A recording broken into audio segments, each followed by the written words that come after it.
Brother எனக்கு கல்யாணம் ஆச்சு பிரதர். அது நல்ல விஷயம் தானே. அதுதான் இல்ல பிரதர், அந்த பொண்ணு நல்லா கருப்பா குண்டா தடியா இருக்கு. அந்த பொண்ணை பார்த்து கல்யாணம் பண்ணி வச்சுட்டாங்க பிரதர். ஐயோ, அப்ப அது கெட்ட விஷயம் தானே. அதுதான் இல்ல பிரதர், என்னதான் கருப்பா குண்டா தடியா இருந்தாலும் அந்த பொண்ணு செம்ம பணக்காட்சி பிரதர். லைஃப் இதுக்கப்புறம் நம்மளுக்கு செட்டில் தான்.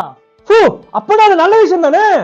அதுதான் இல்ல பிரதர், என்னதான் பணக்காட்சியா இருந்தாலும் கை செலவுக்கு 10 காசு கொடுக்க மாட்டேது பிரதர். ஐயோ, அப்ப கெட்ட விஷயம் தானே. அதுதான் இல்ல பிரதர், என்னதான் என் கை செலவுக்கு 10 காசு கொடுக்கறனாலும் அந்த காசெல்லாம் சேர்த்து வச்சு எனக்காக ஒரு BMW காடியே வாங்கி கொடுத்துருச்சு பிரதர். அப்ப நல்ல விஷயம் தானே அது. அதுதான் இல்ல பிரதர், அந்த புது காடி வீட்டுல வைக்க இடம் இல்லைன்னு சொல்லிட்டு வீட்டுக்கு வெளியே போட்டிருந்தேன். மழை வெயில் பட்டு அந்த காடி கலர்லாம் போய் அந்த காடி வீணா போச்சு பிரதர். அப்ப கெட்ட விஷயம் தானே அது.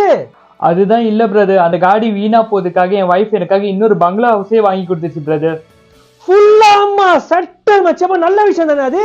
அதுதான் இல்ல பிரதர், அந்த வீடு நெருப்பு பிடிச்சி எரிஞ்சு போச்சு பிரதர். அப்ப கெட்ட விஷயம் தானே அது. அதுதான் இல்ல பிரதர், அந்த வீடு எரியறப்ப அந்த வீட்டுக்குள்ள என் வைஃபே இருந்துச்சு.